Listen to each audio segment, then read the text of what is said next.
We're back with a brand new episode of the Dreamer Comics podcast. I'm your host, Omar Spahi, and today we have a very charismatic guest in... I'm charismatic? Okay. You are. All right, man. With Jason Inman. Thank you so much for coming on the show. Thank you for having me.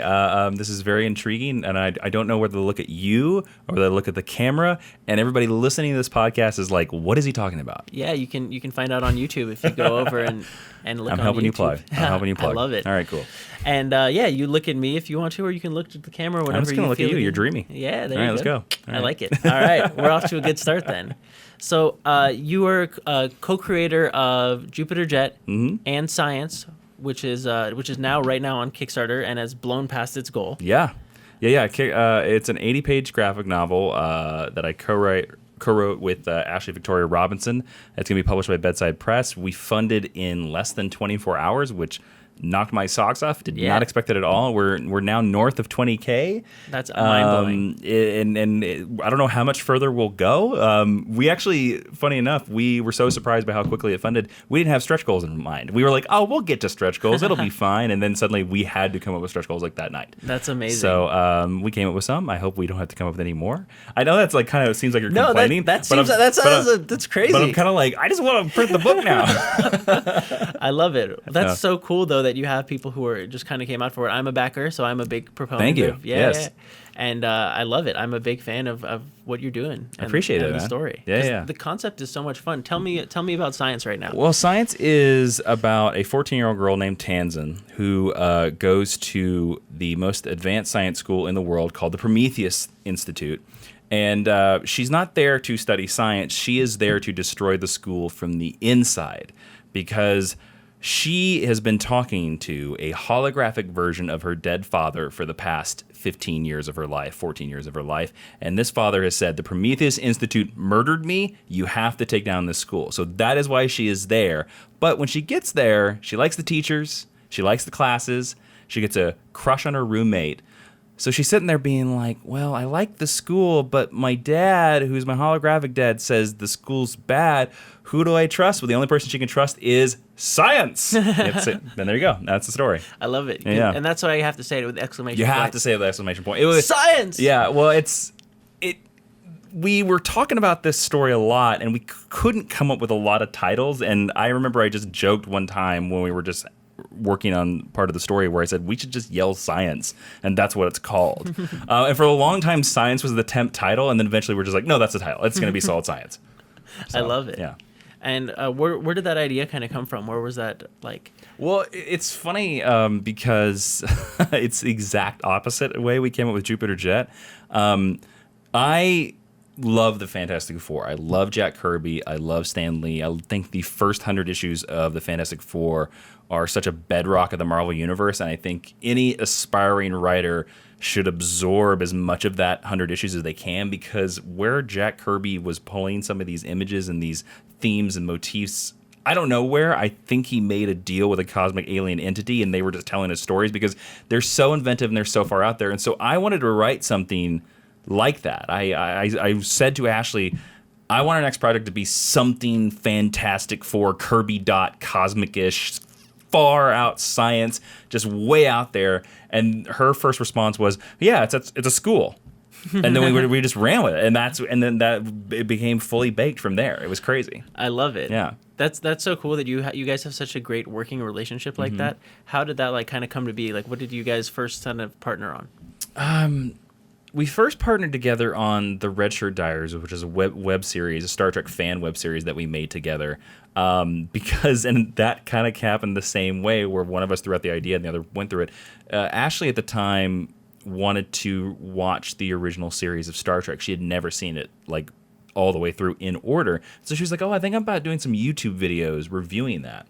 And I said, it'd be better if you were giving the logs as the person that survived these episodes, and we can work in all these references. She was like, oh yeah, let's do that. And so from there on, and so we've replied that to like every story, where one of us will throw out a piece and the other person will throw out the other piece, and for some reason it makes a perfect puzzle. I love it. Yeah, that's so cool that you guys just are able to like make two things kind of come together, and it's beautiful. Yeah.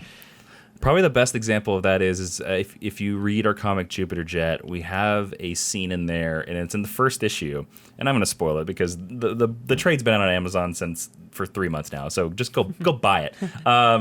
So there's a scene where her little brother Chuck invents what he thinks is a functional jetpack. Of course, it fails. It throws him off the roof of this high-rise building. And in the script, I had it that Jackie saves Chuck. I had no idea how Jackie saved Chuck, and I had some concoction idea where she was going to leap off the rooftop and grab the banister and somehow grab Chuck, which didn't make much sense because he had a gas-powered jetpack thing. There's no way in hell she could catch him. And then Ashley said, well, what if one of her dresses is a parachute? And I was like, that's way better. I love it. Yeah. That's so cool. And it's cool that you have somebody who's like, let's try this and kind of gets like, it's kind of the perfect combination that you have like another writer and an editor in a way, like as a partner. Totally. Yeah. 100%. And that's just super cool.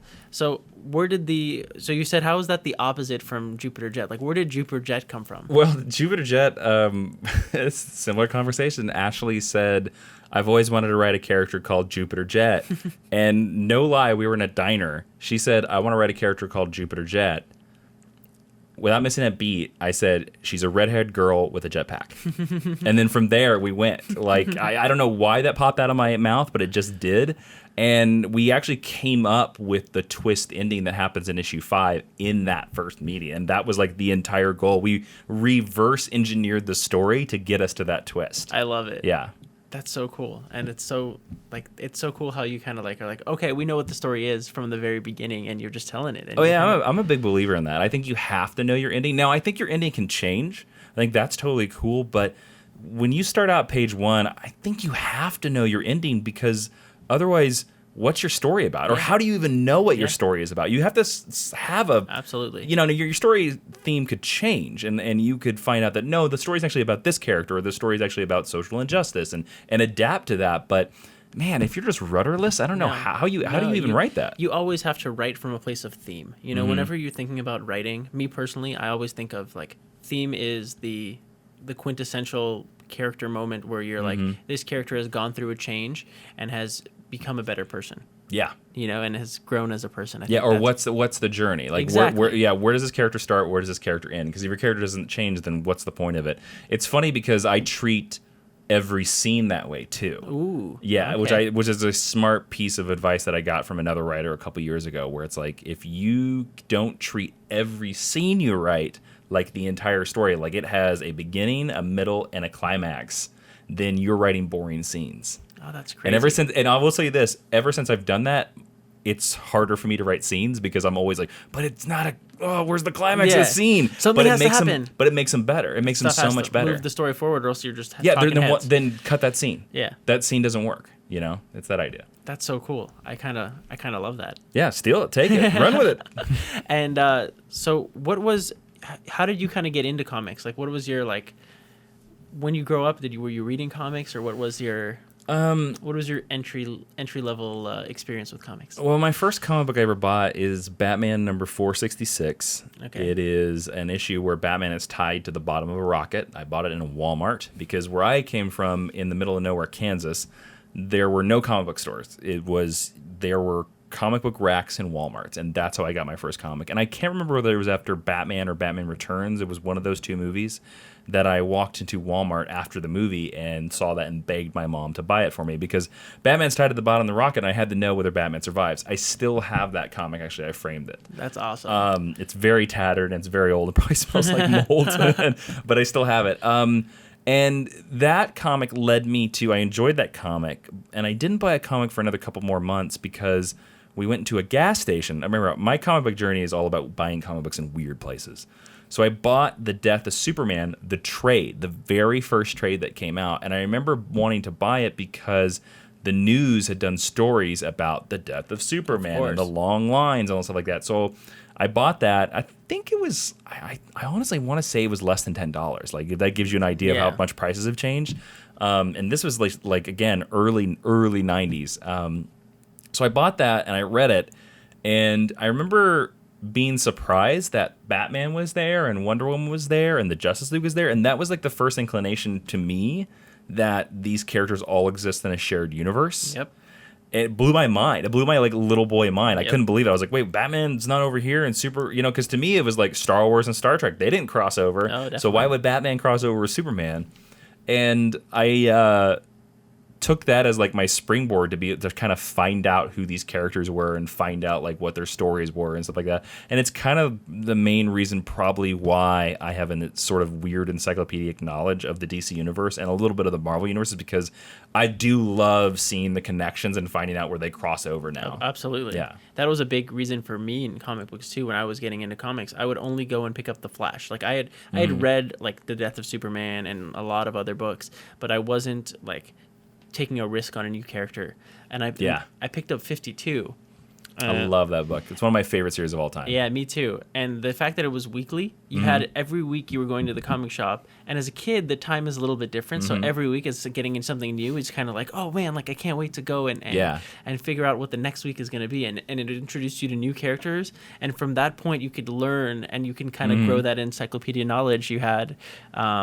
And for me, that's how I got kind of introduced, and that's how I started to grow my version of that. That's cool. Now, I was not a kid when I bought 52, but I do remember I got into it late. I bought like issue 4 or 5.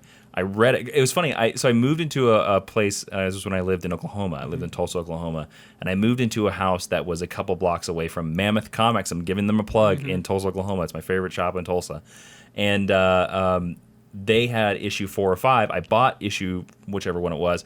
Walked home the 3 blocks, read it, immediately walked back to the comic book shop, said, put this in my pull list. I'm going to create a pull list right now, and then I want issues 1, 2, and 3. That's amazing. Yeah, like it hooked me that good. Yeah, that's so crazy. Usually in today's comic book market, I feel like it's all about the number 1. And the fact Yeah. that you were like picking up issue 4, I picked up with issue like 17. Oh, wow. Good. Yeah. You were way lost. I was way in there. You're reading those issues like week 17. You're like, what is this? But it was interesting because I went 17 and I went forward and then I went backwards.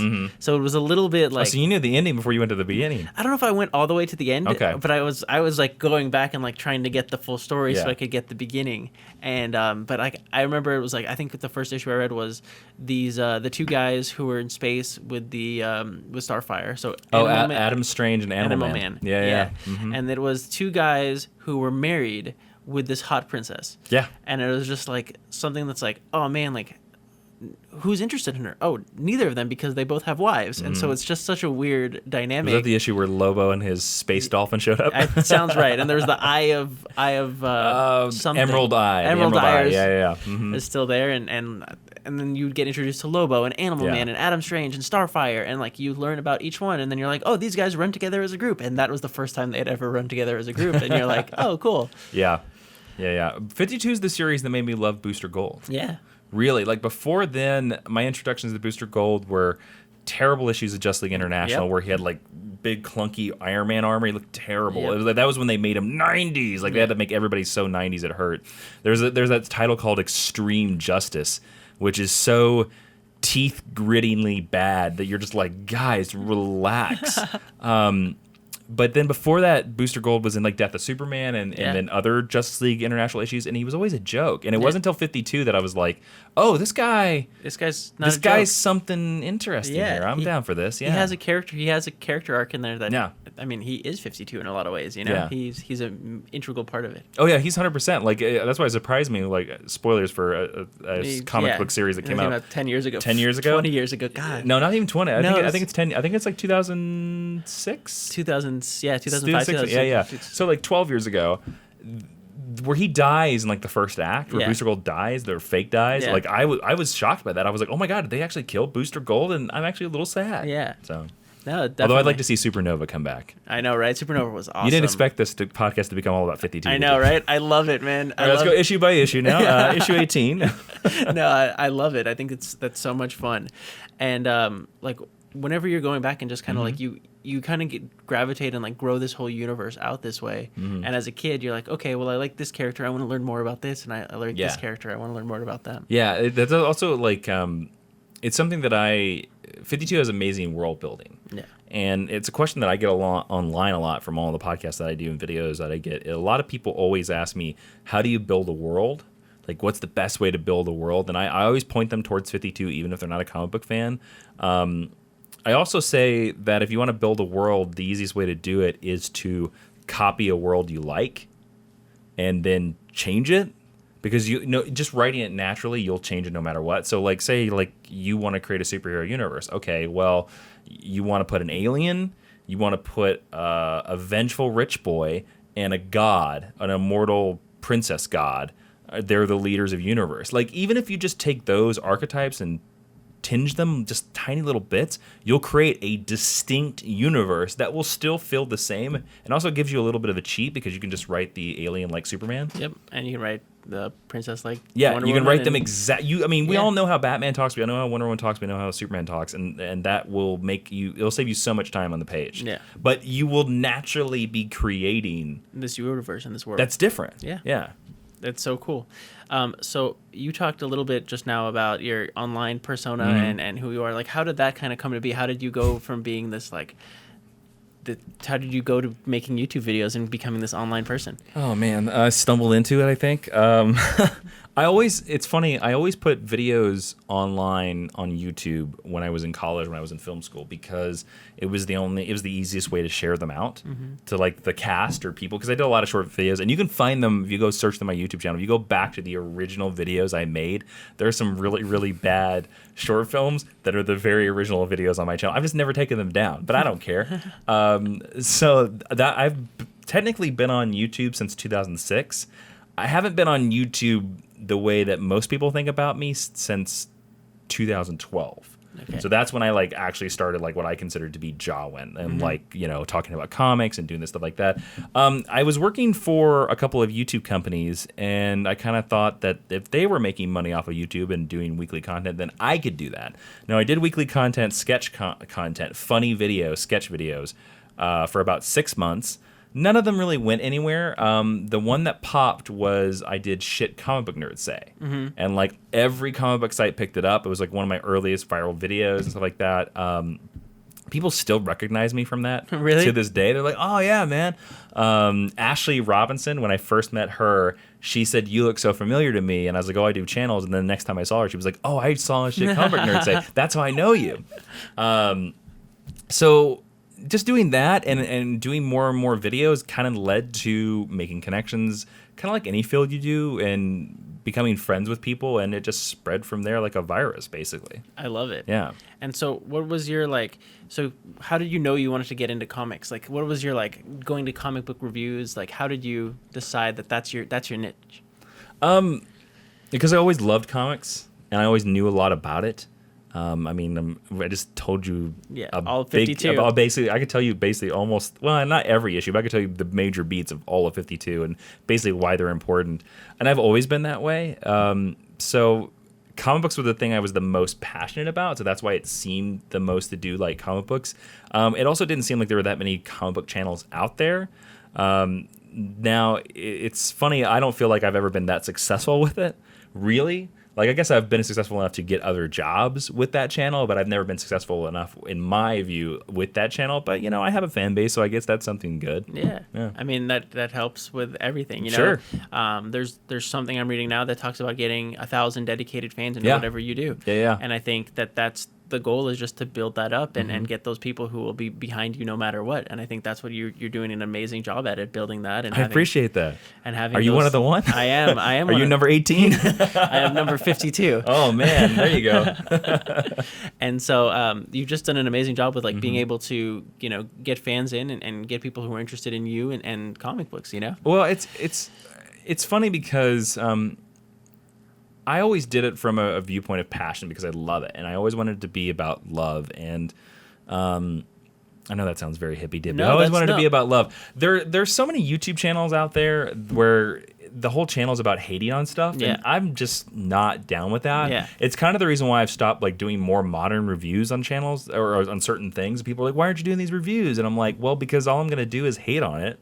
And to me, why am I watching something that I hate? Why am I reviewing something that I hate? And why do you want to watch something that's just somebody being angry for 15 minutes. I don't want to watch that. Yeah. Why do you want to watch that? I'd rather talk about something I love, and then if you like it, great. We have something in common. Yeah. We can be friends. You see me at a convention. We can talk about 50. Like you and I are going to talk about 52 for forever now. Yeah. Like, and that's what I want. It creates the bond. But if you and I both hate the same thing, that doesn't mean we're ever going to speak to each other. Exactly. So yeah, it was always that. It was the passion and the love, and I don't know. I think part of the other thing I've always tried to do is to be super honest. Like, I don't really bullshit on my channel. I really don't. If I say I like something, I like something. And if I say that something is bad, I say something's bad. But I never, if I say something's bad, I always try to explain why, or try to point towards the story reason of why that doesn't connect with me. And I usually couch it with a little bit of like, hey, if you love that, that's great. Yeah. Take it and run with it. Don't let anybody tell you what not to love. Yeah. You know, because I like a lot of stupid stuff, like Highlander. But Highlander, that's just awesome. It's the greatest movie ever made. Have you ever seen The Adventures of Ricky Bobby? Won an Oscar for the best movie ever. I love it.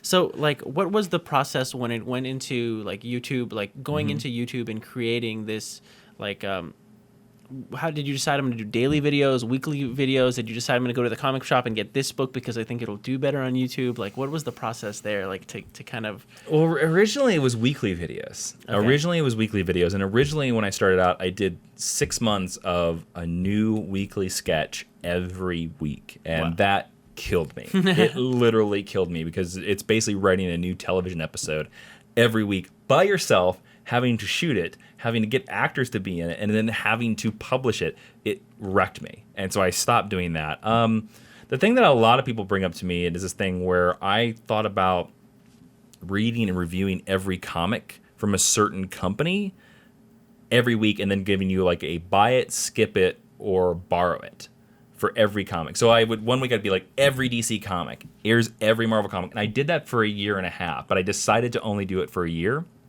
And then I actually had to stop doing that, because that led to me getting the job at DC Comics on their YouTube channel.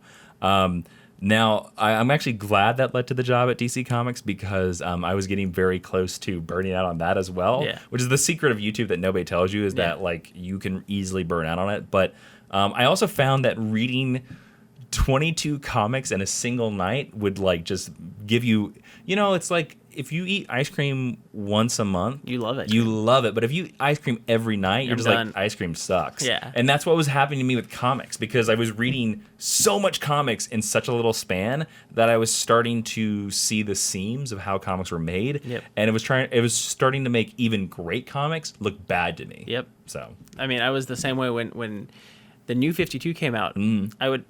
Did you buy all 52 of them? I bought all 52. Yeah, I knew it. And I went, because this was probably after 52, like the series. I'd gone into the new 52, and I was like, okay, well, I want to learn about all these characters now. This is a jumping on point for me for everything. And the stuff I was reading that had continued over was like Green Lantern and Batman and stuff. So that stuff I already knew. And I went and I was like, okay, like I have like these characters that I'm going to learn about. But I would go through and I'd read an issue, and I'd buy it digitally, and I'd buy it in print, because why? I'm a crazy person. Oh man, you are crazy. And so it would get so bad because I was reading so much, so frequently, not to mention my Marvel titles, Image titles, and whatnot, that I would get to like month 2, and because I'm reading 52 things, like my brain does not remember what issue 1 was, so I would have to go back, and I would literally reread the first issue of something and then read the second issue of it, and I would do that for all 52 titles. Yeah, it's ridiculous. And you burn out after like 2-3 months. You're like, why am I doing this? Like, and that's a very real thing, because it's funny. And that's where you come to. You're like, why am I doing this? Like, why am I, and that's why, like, anything I find, if you're going to do something on YouTube, it has to be something you love. Absolutely. And you've got to love it, because kind of like a lot of YouTube, I find, is a more harsh mistress than most other creative fields, because you're immediately going to see a whole bunch of people in the comments telling you how much you suck. Really? Immediately. It does not matter. You could make a video that is about puppies, and there is somebody out there that will leave a comment on there that will say, you're stupid, or you're fat, or please die. It happens on every YouTube video. And again, if you're close to burning out and then you see those comments, it's a 1-2 punch. It's a 1-2 punch. Yeah. That's like, why do people do that? Like, do you know, like, what's the drawing thing? Is it just, I thought about that a lot. I thought about like, why is there so much, hate online, especially in like comment sections. Yeah. It's not just YouTube, it's across the board, like in comment section. You can see a little bit of it in Twitter, because if you think about Twitter as a giant comment section. I think it's always been out there. I think it's just the internet has let us see it. A lot of it, I think, it's simply people that are jealous. There's like no other situation that I can figure out. Like they're mad that they're not where you are, but they're not willing to put in the energy to get where you are, or to even decide. Because like I've said for years, I'm nobody. Yeah. And like I'm literally just a guy standing in front of a camera. If you pointed a camera at you, you would be at the same exact level as me. All it takes is that small amount of that little piece of energy. See, I disagree. I think it's a testament to you, your consistency, like how focused you are, and you put in a lot of energy in reading the books. I appreciate that. And a lot of people don't have the willpower or the mind power to know to do that. Well, yeah, a lot of, but I still think like if you literally parked yourself in front of a camera, you'd be on the same level. Like everybody on YouTube is the same level. Everyone has the same barrier to entry. But I think it's the people that do those comments online are the people that will never do that. Yeah. They'll never do that. Because they're too self-conscious about it, and they want to just be the ones to be upset about it. Exactly. But, it's like the people that you always hear when someone sees a movie they don't like, and they're like, I could write a movie. And it's like, no, do it. Yeah. I doubt you can. Yeah. Please do it, because I hope you write something great. Yeah, but and then, I bet you never write that script. Exactly. But everybody thinks they can. Well, it's interesting because for me, I love to write comics. Mm-hmm. And before I even started writing, I had this giant epic in my head, and it's the best thing I've ever heard of, and like best thing I ever did. And then I sat down to write it, and I was like, how come I don't remember anything that I was gonna do? And it's everything is the best thing ever in your head. 100%. But when you have to actualize it, it's like a whole different. No, beast. it's impossible. It's funny. So you stumbled upon this. Very funny, because I have something that's very similar to this. I kind of cracked this a couple years ago, and I think that.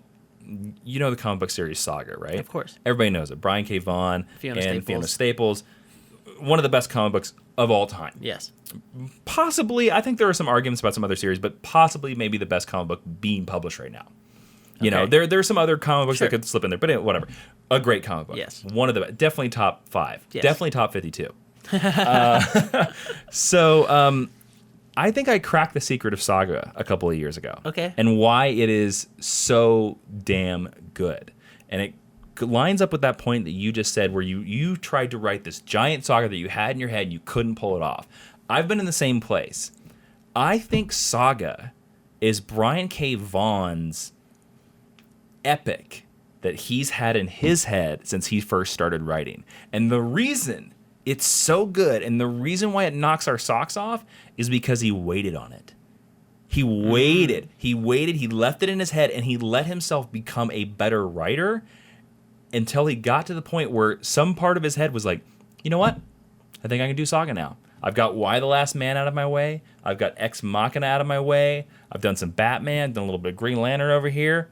I think I'm ready to handle Saga. I think I can do this. But if Saga had been his first comic book, no way. Would have failed. Would have failed immediately. And I have the same way. Like, I have a graphic novel that I've been working on for a long, long time, and it's about my experiences in Iraq. And I have tried to write a different version. I tried to make it a play, tried to make it a film, tried to make it a TV show, and every time I failed. And I think I finally boiled it down. I was working on it a little bit a couple months ago. I think I've boiled it down to where it can be like 100-page graphic novel. And I think that's going to be the place where it can finally live. And I'm actually able to write it. And I think the reason why I'm able to write it finally now is because I've finally grown enough as a writer to be able to do it. Yeah. Or to be able to get out of my way. And I think Saga's the exact same thing. I think Saga is the dream comic that Brian K. Vaughan wanted to write for years, but he felt he wasn't ready. He wasn't ready for it. He wasn't, or a good enough writer to be able to pull it off successfully. And I think that's the reason why it's so good. I think it's the reason why every issue rocks. I think it's why it surprises people, is because he's putting so much energy into it, because it's the one he's wanted to do for years. That's interesting. Yeah. That's an interesting take on it. Yeah, there's my secret theory of Saga. There you go. I have a different secret theory. Let's go. All right. About Saga? Yeah. Okay, go. I think Saga is successful because of its schedule. Oh, they're taking the breaks. I think the breaks are huge. Okay. As a fan of Saga, okay, one of the biggest barriers to entry for me in comics is the jumping on point. So unless you have a shiny new #1 on it, it's hard to get into. Yeah. Saga takes a break, and they take a break and release a trade. And so you can catch up in trades a lot quicker, and you can kind of remember a lot more of a story when you're going there. So whenever they take a break, so I think because they do 6 months on, 6 months off. They do. Now they're taking a year off right now. They're taking a year off now, but it used to be they would do 6 issues monthly, if I'm not mistaken. Take 1 issue off, drop the trade, take another issue off. And so this would give Fiona enough time to catch up. And so I think that the scheduling and the way that they were able to do it, so they could bring new readers. If you miss those 6 issues, you don't have to go track down the 6 issues. You have the trade. The trade is there. You can pick it up and jump on with 7, and you're caught up. That's interesting. And so I think that's something that a lot of people take for probably granted. a little bit of both. Yeah. I think we figured out the secret to Saga. I think we did. The secret sauce. One and two. We need to go make our own sagas now. I mean, it's not like we can go to Brian K. Vaughan and be like, we figured it out. He's like, okay, boys, here's millions of dollars. Here you go. I love it. Don't tell anybody. Certainly don't put it on a YouTube channel or a podcast. No. What have you done? And it's super cool to kind of to figure out like what works and what doesn't work, you know? Because whenever you think about it too, there's a lot of marketing that goes on in comic books, and there's a lot that works and there's a lot that doesn't work. There's a lot of marketing in everything. That's true. There's so much marketing in everything. It's almost painful. Yeah. In everything. It's so like, in a lot of ways, I almost feel if you're some sort of freelance creative now, you almost have to be a freelance marketer, and I hate that at the same time. I really hate it, but like, you know, because I don't want to be a marketer. Yeah, of course. But yeah, it's a necessary evil. You know, the way I look at it, the way I've been taught it, I guess, was back in the day, to create buying power, it's about impressions. You have to have multiple impressions. That's why Coca-Cola, Pepsi, you know, spends millions of dollars on Super Bowl ads to create 1 impression for everybody. Because that impression, it used to be 4 impressions used to create buying power. So just 4. Nowadays, because we're so inundated with ads, it's 18 impressions create buying power. 18 impressions. Wow. So it used to go from 4 times. So usually... So maybe 1 thing is bought for every 18 impressions, or no? The way it would work is if you see something 18 times, you become comfortable enough to buy it. Oh, interesting. So it's like, oh, cool. Like I saw a can of Pepsi at lunch today, and then I saw a billboard, and then I saw a TV commercial, and then I saw this and that. And so the more you see it, the more your psyche becomes comfortable with that brand. That's interesting. It's kind of the same thing. Before we launched Jupiter Jet's Kickstarter, I did a whole bunch of research on Kickstarter and everything like that because it was going to be the biggest thing we were ever going to launch. And I found the theory that only 6% of your social media following will ever buy anything you do. Yep.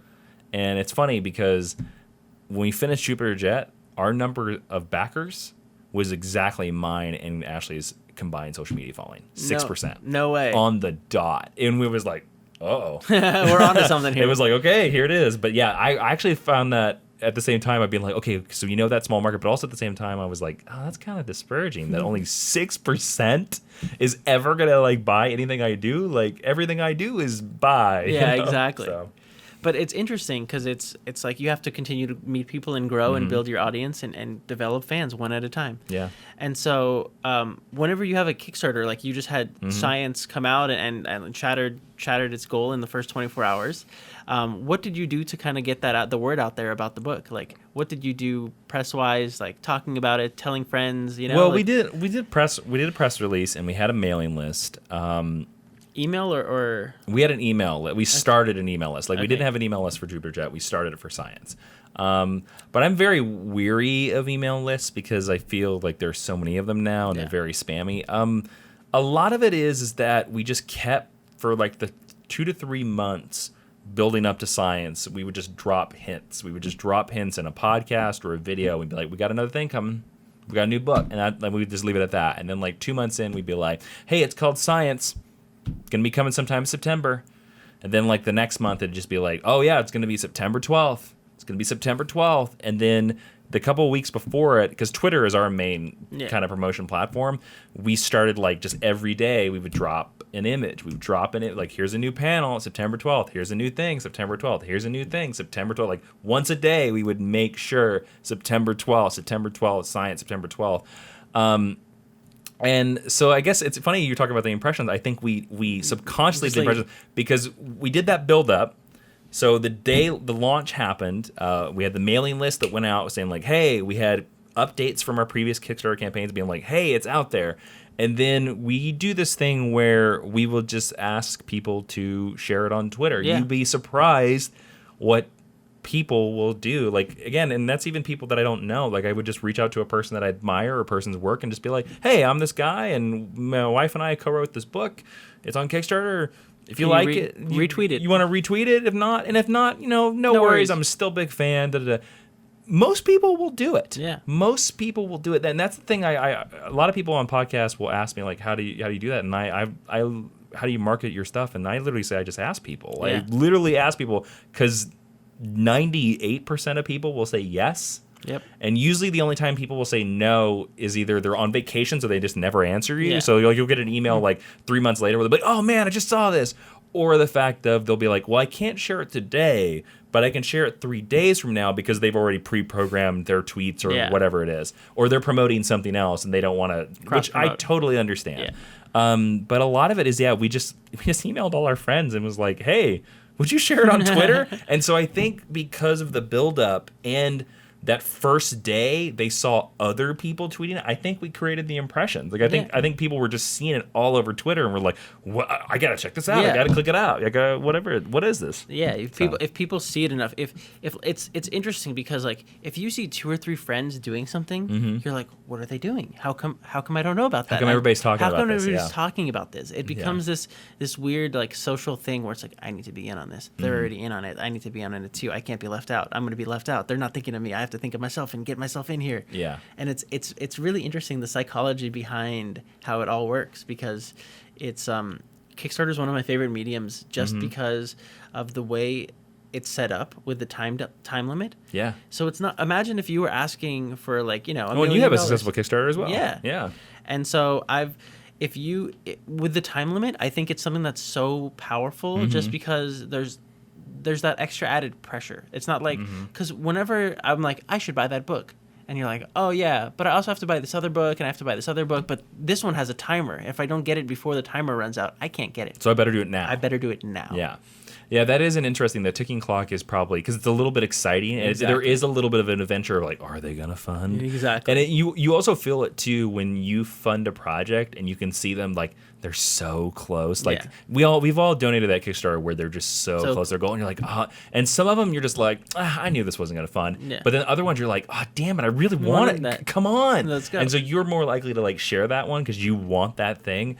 The thing I love about Kickstarter the most is it's a complete breaking of the gates. Like there are so many gatekeepers in every creative industry, and Kickstarter is a very easy method to kick down a gate and just be like, nobody can stop you from making your book. I want to make this, and we're making this. I'm going to make it, and we're going to do it, and I don't care. And it's funny, it's an attitude that I've sort of gotten the last year or so, where I've just been like, I'm so tired of gatekeepers, like just telling me, and I guess this should tell you a little bit about what I've been doing the last year. Is like, I guess there's a certain period every once in a while where you pitch a bunch of stuff and like nobody goes for it, and you're just like, well, I don't care, I'm gonna make it. I don't care, and that's the advantage that Kickstarter gives you, because you always want to pitch it first, because if somebody else will pay for it, that makes it even better. But then you get to a certain point, or the Kevin Smith model, where what he did with Tusk, where he just put up a website and was just like, you want to give me $3? Here you go.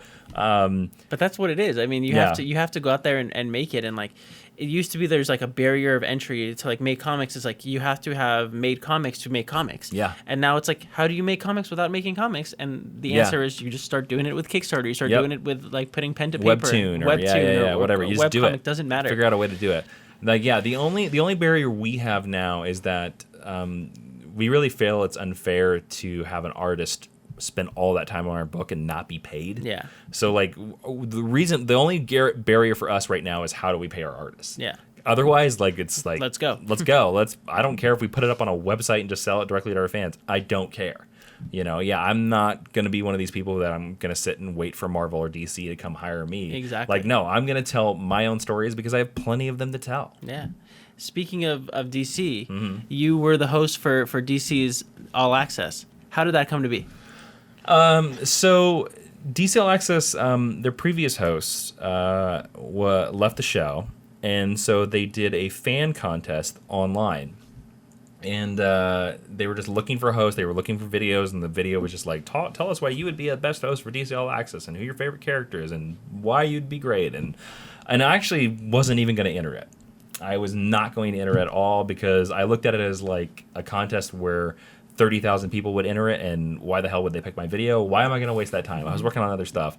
And Ashley Robinson was the one that was like, oh, no, you should enter it. So I made this video. I did a bunch of stuff. I talked about my Kyle Rayner collection. And I said I grew up on a farm in Kansas, so I'm probably Superman. And, I love it. And then I said that I lived in Los Angeles, which I think was another key method. And then I got called in for an audition. And so I got to audition on the show. And one of the first questions was, who's your favorite character? Who's your favorite comic book character? DC comic book character. And I said Nightwing. It's my favorite comic book character of all time. It's Dick Grayson. And then I gave him a 30-minute explanation of why I think Dick Grayson is the greatest character in comic books, which I can give to you if you so like. I'm very passionate about it. I have a very detailed debate about why I think Dick Grayson is the greatest character in all of comic books. Give me the Cliff Notes. I'm curious just now. What is... The Cliff Note version of that is that no matter how hard Batman tries, Batman will never stop crime. He will never fulfill his basic purpose. Crime is just always going to happen because humans suck. Yeah. That's why it's going to happen. But Batman at one point in time took a scared little 10-year-old boy and taught him and raised him and loved him and created this human who would later go on to lead the Justice League and tell Superman what to do and be well-liked, well-adjusted, and a great leader, something that Batman is not. Dick Grayson is Batman's greatest success. It's true. And also the other idea is that Dick Grayson is the first comic book character we really get to see grow up. Now, a lot of people will argue Peter Parker, but we meet Peter Parker at 16. We meet Dick Grayson at 8 or 10, depending on which origin you see. We meet Dick Grayson as a child. Yeah. We meet Peter Parker as a teenager, and we see Dick Grayson become an adult. Yeah. So, and it's also a much longer, drawn-out history because, I mean, Batman first appeared, or he was Detective Comics 35 was Robin, right? Yeah. Well, it's 1940s when Robin shows up. Yeah, so and Batman pops up in 1939, I think. No, 38. 39? I don't know. That might be 30, 38, 39? You're...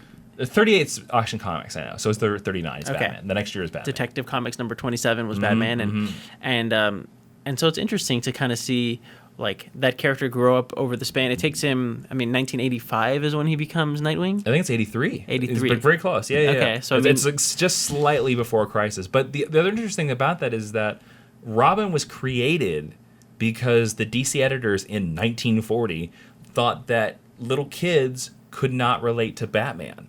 So they created Robin so that little kids would be like, oh, I'm Robin. And so when you look at it that way, Dick Grayson is literally the comic book reader in the DC universe, the living embodiment of the comic book reader. And when you think about that, it's kind of cool. I mean, he gets to date Batgirl. He gets to drive the Batmobile. He gets to pal around with Superman.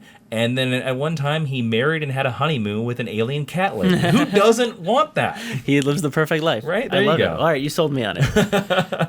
So yeah, that long interview process led to me getting the gig at DC, and I was there for 3.5 years talking about comic books, meeting a lot of people. It was really it was great for a comic book fan. It was an awesome dream job, and to be able to walk into DC Comics every single week was pretty fantastic. After that, you continue to do a lot of YouTube and stuff like that. You've done stuff with Screen Junkies, Good Mythical Morning, and explain to me how that kind of came to be and what the process was there. Well, that was all before DC. Okay. Actually, both of them. Screen Junkies was kind of around the same time, but Good Mythical Morning was way before that. So Good Mythical Morning is the show hosted by Rhett and Link, and I got that job because I was currently unemployed. And a friend of mine was their manager at the time and said they needed a part-time employee. So I went and interviewed, and I did the interview and nailed it. and I got hired the job. And originally, it was only 2 or 3 days a week, depending on what they needed. And it was in Rhett's garage, behind his house. I love it. I mean, it was about the size of the room that we're in. Probably it was smaller than the room that we're in right now. And at the time, they were only doing like weird music videos, and they were thinking about doing a weekly show called Good Mythical Morning. And they were like, we're just going to do it for 6 weeks. That's it. 6 weeks. And I was like, cool. The 6 weeks actually created a full-time job for me because I would have to keep doing work. And I wanted a full-time job. Yeah. I was tired of doing part-time, man. So we got to like week 5. And again, they were ready to quit. They were like, they wanted to get out. They didn't want to do it anymore. And I just planned the next week like we were going to go do week 7 without even asking their permission. I was just like, oh, because it would always the idea of like, I would give them ideas. I'd be like, oh, here's like 10 ideas you could do for episodes next week. You know, like what's your favorite food? Or let's tell a high school story. Oh, here's a scientific thing I found. Because very early on when we talked about the show, and this was something that I was very behind, we kind of all came to the idea that you should learn something. You should learn something from the show because it's basically like an internet talk show. So I would research weird articles. At the time, that's when BuzzFeed was actually a very interesting website. It wasn't just GIF articles. Mm-hmm. It was actually like, you've never heard about this weird stereo. And I'd be like, no, I haven't. What is this weird stereo that makes you go blind or whatever it was? And so, yeah, they were ready to stop. And I pitched them like the 7th week, like it was business as usual. And they went with it. I love it. And they just ignored that it was the 6 weeks. The 6 weeks were up, and then they were like, "Oh yeah, you should probably be a full-time employee." And I was like, "Yes, I should. Yes, I should. I deserve it after just being like." And so it became this big. It's blown up. It's become a huge show now. It's like it's the biggest online daily show on the internet. Wow. It's really big, and I'm really happy for them. I left because. I left around the 450th episode, something like that. Wow. Yeah, so I was there for like 2.5, almost 3 years. And by that time, I was pretty good mythicaled out. Yeah. And I'd kind of like, I felt like I had given every idea I could ever give to the daily talk show or host, whatever it is. And so I started working on some other stuff, and I that's when I hopped to a different channel. I hopped to Screen Junkies because they were talking about movies and films and nerd stuff, and that was way more appealing to me because Rhett and Link were more straightforward guys. And that's the reason why I left Rhett and Link. No ill will, they're totally awesome dudes. They gave me a giant Superman statue when I left. It's really cool. That's awesome. If you go back and watch... the original Good Mythical Morning credits, it's 2 people putting down plates. It's a person putting down 3 pieces of toast and then a plate and a cup. I'm the hands that puts down the plate and the cup, not Link. Rhett is the person that puts down the toast. So my hands, if you go back to the way, are the original hands in the original opening. And yeah, they're cool dudes. And also for when we built the second set, there's a second set for Good Mythical Morning. And I know I'm saying this all to Omar, and I was like, I've never seen this show. I don't know what you're talking about. So they have 2 sets. They have one set that's in the original garage, which is a green wall, and then we built this new set when we moved to a new space, and it has like a backdrop of a forest, and then like kind of looks like an old 70s hipster vibe kind of thing. For those episodes, I took a Batman action figure and I hid it on the set. And then I would move it for every episode. So for about, I would say, like 200 to 150 episodes, there is a Batman action figure in every Good Mythical Morning, and you just have to find it. It's somewhere on the set. That's so much fun. Yeah. I think they got rid of it. After I left. No more. Yeah, but people used to like hunt for it. So there's a secret Easter egg if anybody out there likes Good Mythical Morning. Somewhere around episode 250 to 400, there's a Batman. I love it. That's so much fun. And from there, you kind of just like continue to make YouTube videos and yeah, I always made YouTube videos on the side. I made Shirt Diaries, I think the first season while I was working for Rhett and Link, and then I made the second season of Shirt Diaries while I was working for Screen Junkies. So yeah, I was always doing stuff on the side. I was always making podcasts and doing videos and doing stuff like that. And I didn't make comic books until I started working at DC. I think simply because it's like one of those things where when you see somebody else do it, just like YouTube videos, you see somebody else do it, and you're like, I can do that. I can do that. How do I do that? Yeah, I'm just gonna start doing it.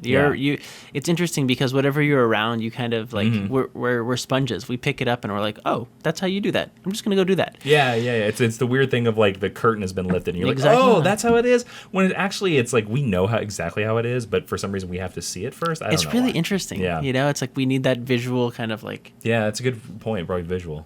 We need that like visual, like that's how it's done. Okay. Yeah. And which again, like we know what writing is. We know what it is. Exactly. But it's so funny that we need that visual cue and everything like that. So wanted to ask you a little bit about your writing process. Sure, let's go. So what's your writing process like? Working with Ashley or working without Ashley?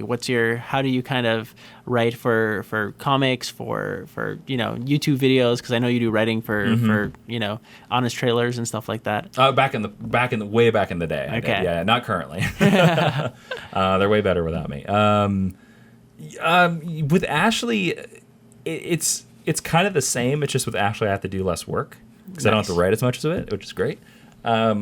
It's all. For me, I usually come up with a scene, or it's an idea, or there's a thing. Like I won't go into much details, but there's something I'm working on right now, and it all came around this idea of a school bus. And for some reason, I was so about like there's something with a school bus, and I had to figure out, okay, there's this thing with the school, and I always like reverse engineer it from whatever that idea is. Like it always is like a thought or a scene or idea, and then from there I build it out. And I figure out, okay, so what is this story about, and what is this thing? And I do the thing where like I plot it out exactly, and I make sure I know the ending, and I make sure I know like what is the feeling and what is this stuff. And I usually write like I would say like a 2 to 5 page outline that is just like free form. This is every thought. Here's all the lines and then from there I take that and I break it up, and that's the same for like comic books or TV pilots or scripts or everything. That's exactly what I do. Like I do this free form of consciousness, like lump of clay, and then I mold it into the thing. Now with Ashley, writing with her, the difference is that I get to bounce a lot of my ideas off of somebody there, so I get to test these out before I actually write a draft of it. When I'm by myself, I generally just write the draft, and then I'll give it to a friend, and then my friend is like, "That's terrible," and I'm like, "Ah, damn it." So that's why I like being part of a duo is much more exciting to me, or being like, that's why my dream has always been to write for television, because I love the idea of the writer's room. Yeah. I like the idea. I've always had the thought that somebody else's idea is so much better than yours, it's missing its component that exactly like somebody else, their viewpoint, their ideas, their motives are always going to be completely different. You're never going to think of what they think of. So it's interesting to take two ideas and then bash them against each other, and then you get a brand new idea. And I think that's very fascinating to me. I love that. Yeah. So what advice, my last question for you is, what advice do you have for any aspiring writer, YouTuber, creator who wants to kind of, be the next you? Be the next me? I would say aim higher. No. This is terrible advice that I'm going to say right now. And the only reason why I say it's terrible is because when you hear this, if you're an aspiring writer, creator, YouTube person, because I get this question a lot, it's going to sound terrible to you and you're going to curse at me. And the only reason I know that you're going to do this is because I used to do it. And you don't realize until you start making the things that this is exactly right. My biggest piece of advice is just do it.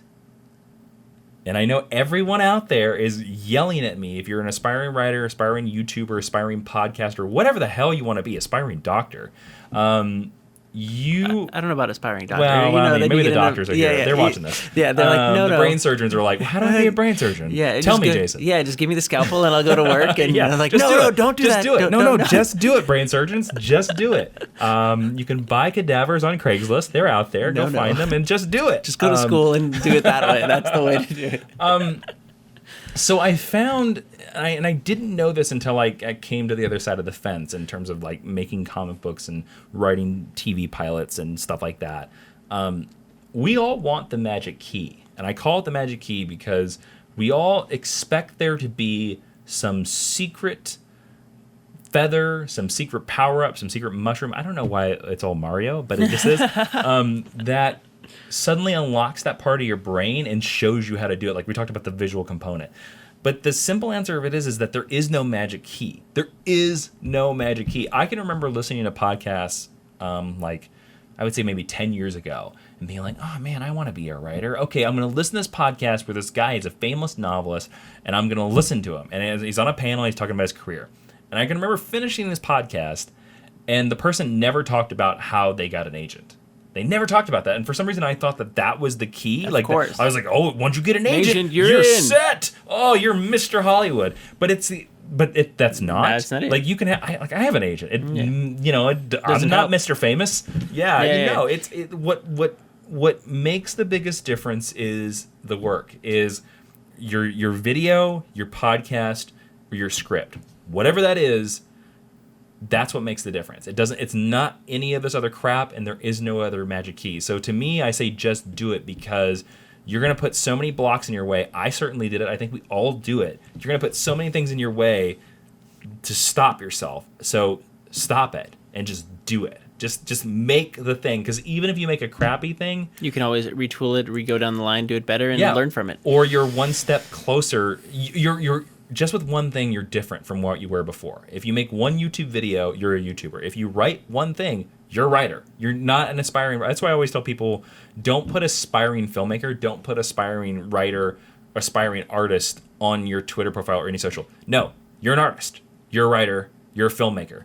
I don't care what level you are. If you are thinking about that's what you want to do, then you are it. Don't put aspiring says that you think you're not good enough. You are good enough. Just do it. That's what it is. Just do it. I love it. Yeah. I'm sorry, Nike. Well, tell people where they can find you on social media, on the interwebs, and where to check you out. You can find me everywhere on the internet at Jawin. That's Jawiin. It's the first two letters of all three of my names. Jason William Inman. It was a thing I came up with in high school. You can find me on Twitter on that, Instagram on that, and then youtube.com/Jawin. As the channel is called Jawin. I don't do many videos over there. I do a video like once a week called the Saturday Morning Show, which is a live stream where I just basically talk freeform off the top of my head. But I do a podcast with Ashley Victoria Robinson called Geek History Lesson, which you can find on iTunes and all the listening places, where we delve into a character, the history of a character and comic book characters and pop culture characters and all stuff like that. And it's one of the best things that I do every week. I love doing that podcast because it's research and it's figuring out characters and stuff like that. Twitter.com/Jawin is the best place you can find me online. It's where I'm going to talk about all my comic books and podcasts and, random thoughts about Electric Superman and why he's so cool. He is cool. Which one, the red or blue? You gotta go blue, man. You gotta go blue? Red's angry. I mean, you need both, but Red's angry Superman, and we want blue because he's nice. I love it. Yeah. Thanks so much for coming on the show Thanks today. for having me, man. It's a lot of fun.